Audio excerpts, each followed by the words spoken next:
안녕하십니까. 대구의 구석구석 소식을 알려주는 대구부동산TV입니다. 오늘은 최근에 많은 관심을 받고 있는 가로주택 정비사업과 함께 대구시의 현재 가로주택 정비사업으로 지정된 지역과 진행 사항에 대해서 알아보는 시간을 가지도록 하겠습니다.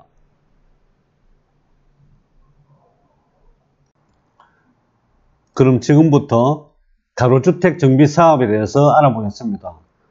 가로주택 정비사업은 형만한 아우가 될 수 있을까요? 먼저 가로주택 정비사업에 대해서 알아보겠습니다. 가로주택 정비사업은 1만 제곱미터 미만의 가로구역에서 실시하는 블록형 정비로 조합을 결성해 공동주택을 신축하는 소규모 주택 정비 사업입니다.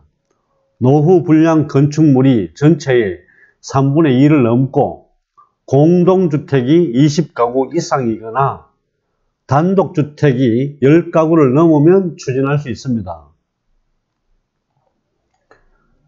현 정부가 안전진단 강화 등을 통해 속도를 조절하려는 재건축과 달리 가로주택 정비사업은 주택 공급에 도움을 주고자 활성화하는 사업입니다.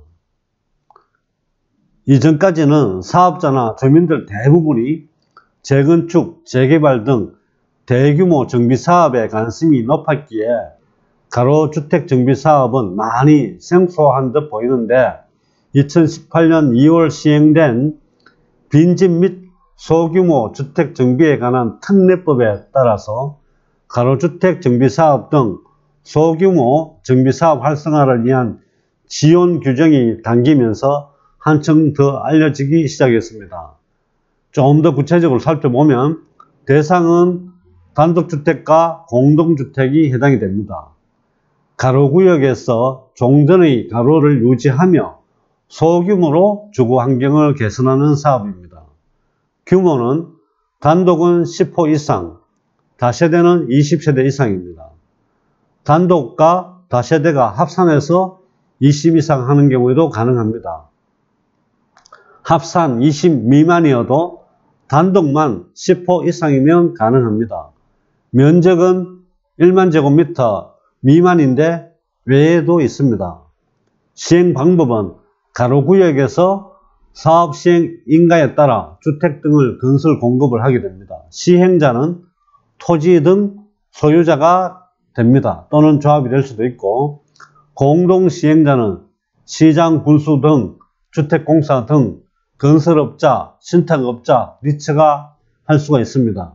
공공시행 조건은 안전사고가 우려되는 경우에 시장, 군수 등이 주택공사 등과 같이 공공으로 시행을 하실 수가 있습니다. 인허가 의제는 사업계획 승인 등입니다. 절차는 시행자가 건축심의를 받고 사업시행 인가 이후에 착공 및 준공을 하게 됩니다. 재건축 정비사업과 가로주택 정비사업의 사업 비교는 가장 큰 장점이 절차의 단순화입니다. 이 부분을 구체적으로 살펴보게 되면 기존의 정비사업은 정비기본계획 수립, 안전진단, 정비계획 수립과 정비구역 지정을 하게 되고 조합설립추진위원회, 조합설립인가, 사업시행인가, 관리처분계획, 착공, 준공 및 입주, 청산 및 조합해산 이런 식으로 해서 평균 10년 정도가 걸리게 됩니다. 하지만 가로주택 정비사업은 정비기본계획 수립, 정비계획 수립, 정비구역 지정, 조합설립추진위원회를 제외를 시킵니다. 그래서 사업이 굉장히 간소화가 됩니다. 바로 조합설립인가, 사업시행인가, 관리처분계획, 물론 사업시행인가와 관리처분계획도 동시에 진행이 가능합니다. 착공, 준공 및 입주, 청산 및 조합해산 해서 평균 2년에서 3년 정도가 걸리게 됩니다. 가로주택 정비사업은 투기가열지구 내에서도 재당첨 제한은 없습니다. 재건축 정비사업은 투기가열지구 내에서 분양을 할 경우에 도시 및 주거환경정비법에 따라 분양을 받았거나 관리 처분을 받은 조합원은 5년간 재당첨 제한을 적용받습니다. 그러나 가로주택 정비사업은 다릅니다. 토기가열지구 내에서 가로주택 정비사업으로 조합원 분양을 받거나 일반 분양을 받는 경우 재당첨 제한이 걸리지 않습니다. 다만 토기가열지구 내에서 조합 설립 인가 후 조합원 지위 양도는 재건축 정비사업과 같이 할 수가 없습니다. 가로주택 정비사업의 특례와 지원을 살펴보겠습니다. 특례는 건축기주의 안화 등에 관한 특례가 있습니다. 조경기준, 대지안의 공지기준, 건축물 높이 제한 등 부지 인근에 노예주차장 확보 시 주차장 설치 기준 완화, 공동시설, 공동이용시설, 주민공동시설 용적률 등에 대해서도 완화를 시켜줍니다. 용적률 완화시키는 부분에 대해서 조금 더 살펴보게 되면 임대주택 건설에 따른 특례로서 용적률, 법적 상한 적용, 주차장 기준 완화, 의무 임대기간 8년 이상이고 임대료 인상률 제한 및 주택기금 지원을 받는 임대주택 및 공공임대주택 등에 대해서는 용적률을 완화를 시켜줍니다. 임대관리 업무를 지원합니다. 임차인 모집, 입주 및 명도, 퇴거, 임대료 등의 부가징수 등을 지원을 해주고 기술 지원 및 정보 제공도 합니다. 주택의 설계, 철거, 시공, 유지관리, 의무대상 제외 등에 대해서도 기술 지원과 정보 제공을 합니다. 가로주택 정비사업의 조합수가 예전에는 2016년도만 하더라도 많이 열악했습니다. 하지만 해가 거듭될수록 이렇게 조합원 수가 증가하고 있습니다. 정부가 적극적으로 나서면서 상황이 이렇게 되니 건설사들도 수주전에 뛰어들고 있다고 했습니다. 가로주택 정비사업 활성화, 종전에는 심의의 가로구역을 1만에서 2만 제곱미터까지 했고 단 투기가열지구는 확대 불가. 현재는 가로구역 확대돼도 실제 사업 시행 면적은 1만 제곱미터로 제한되고 있었습니다. 개선된 부분을 살펴보겠습니다. 투기가열지구도 가로구역 확대 허용을 했습니다. 공공성 요건 충족 시 2만 제곱미터까지 구역이 확대됩니다. 원칙은 가로구역 주택사업은 1만 제곱미터인데 이렇게 공공성 요건이 확보가 되면 2만 제곱미터까지 구역이 확대가 됩니다. 그리고 공공성 요건 충족 시 분양가 상한제 적용도 제외를 하게 됩니다. 그럼 공공성 요건이 어떤 거냐? 공공참여, 확정지분제, 저렴주택 공급, 공공임대주택 10% 이상 포함, 지구단위 계획 등 수립 및 도시계획위원회 심의 의무화를 하게 되면 개선된 적용을 받을 수가 있습니다. 강력교통 개선부담금 납부부담을 완화시켜줍니다. 공공성 여건이 되게 되면 재개발, 재건축과 같이 종전 건축물 연면적을 제외하여 부담금을 산정을 하고 빈집 포함 가로주택 정비사업 추진 시 주택도시기금 융자 이율을 인하해서 1.5에서 1.2%로 인하를 해주게 됩니다. 가로주택 정비사업, 재건축, 재개발이 대안이 될 수 있을까요? 계속된 부동산 규제 강화로 재건축, 재개발 등의 대규모 정비사업이 갈수록 위축되고 있습니다. 이는 공급 감소 불안감을 키우고 주택시장을 불안정하게 만들고 있습니다. 반면 공급 감소 위험을 줄이기 위해 가로주택 정비사업을 활성화하고 있는데요. 가로주택 정비사업은 소규모 사업이 대부분이라 시장에 미치는 여파가 크지 않을 것으로 예상이 됩니다. 대신에 일부 지역에선 열악한 주거 환경을 개선하는 데 도움이 될 듯 보입니다. 무엇보다 무분별한 개발로 원주민이 내몰리는 등의 부작용을 어느 정도 막을 수 있어 가로주택 정비사업은 갈수록 증가할 것으로 전망이 됩니다. 건설사들도 지금보다 수주에 더 열을 올릴 듯 보이며 실제로 매년 가로주택 정비 사업을 통해 신규 분양이 점차 늘어나고 있는 만큼 향후 가로주택 정비 사업이 앞으로 주택시장에서 차지하는 부분은 지금보다 더 커질 전망입니다. 신문기사를 통해서 살펴보겠습니다. 매일신문 기사입니다.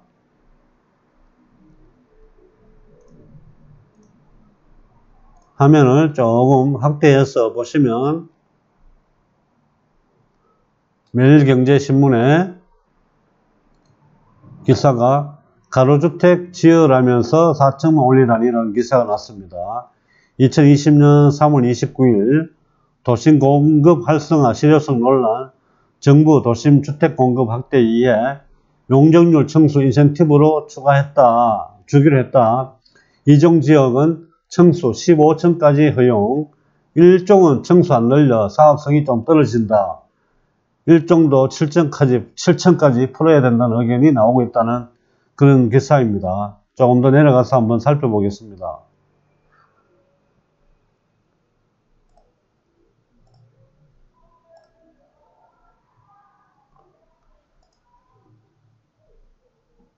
용적률 청수 인센티브 계획을 밝혔는데 앞에서 말씀드렸듯이 일종 일반 주거지역은 청수 제한이 4층 이하인데 이 부분이 지금 그대로 가로주택 정비 사업을 하더라도 4층 이하 그대로 둔다는 내용입니다. 더 내려가서 보시면 2종 일반 주거지역 용적률은 기존 200%에서 250%까지, 청수는 기존 7층에서 15층까지로 인센티브를 명확하게 밝혔으나 일종 일반 주거지역에 대해서는 별다른 언급이 없었다라는 그런 기사입니다.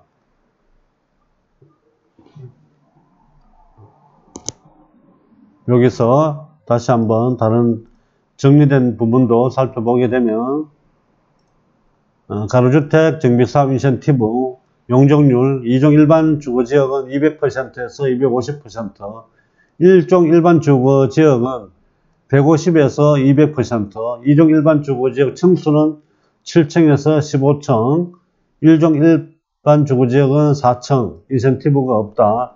용적률만 지금 올라간 상황입니다. 기타 LH 등 공기업이 공동 시행자로 참여하고 공공임대 10% 이상 공급 시 분양가 상한제를 제외를 한다라는 그런 내용입니다. 이거는 국회 심의 중이라는 기사 내용입니다. 이번에는 건설경제신문 기사를 한번 살펴보겠습니다.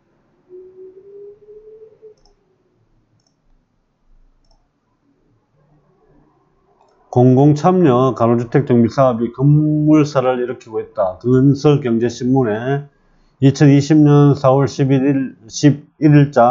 3월 12일자 기사입니다. 보시면 국토교통부가 서울시와 공동으로 공공참여 가로주택 정비사업 공모에 나선다 해서 공공참여 가로주택 정비사업 대상이 되면 사업 면적이 확대되고 주민부담금은 크게 낮아진다라고 되어 있습니다. 공공성을 확보를 하게 되면 1만 제곱미터였던 것이 2만 제곱미터로 이렇게 확대될 수 있다는 기사도 있었습니다. 그리고 좀 더 내려가서 살펴보겠습니다.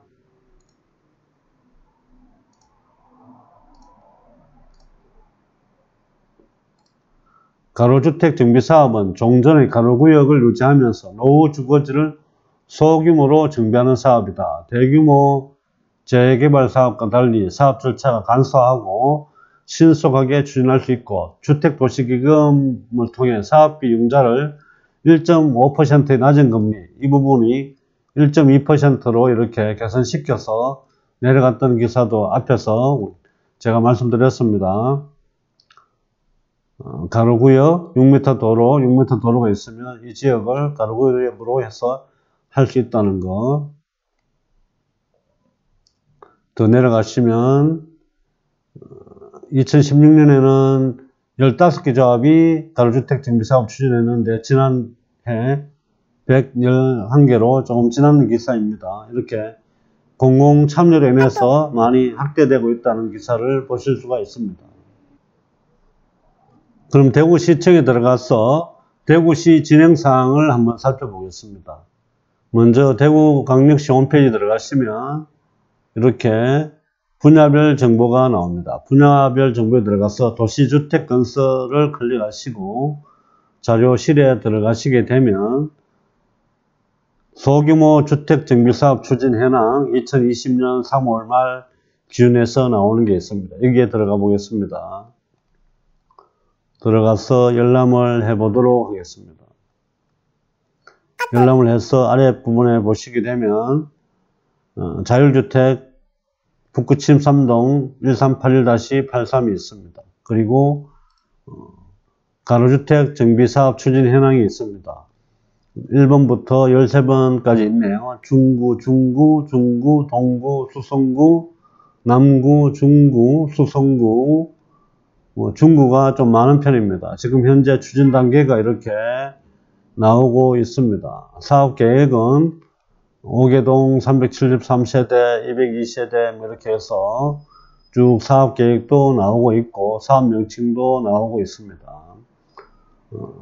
여기에서 한 군데만 들어가서 한번 지역을 확인을 해 보겠습니다. 저는 여기에 남산동 674-19번지에 들어가서 한번 살펴보겠습니다.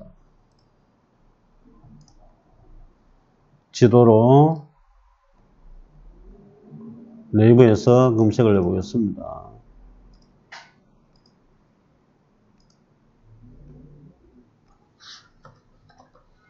남산동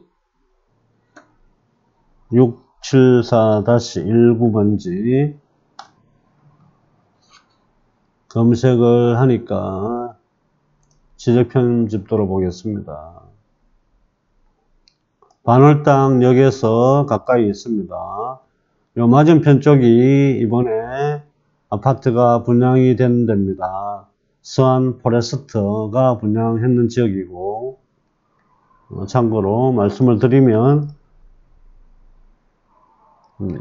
이 지역이 스완 포레스트가 아파트 분양을 했는 지역입니다. 그리고 옆에 지금 가로주택 정비사업을 추진하고 있습니다. 아마 여기는 위치가 좋아서 충분히 사업 시행에 효과가 있을 것 같습니다.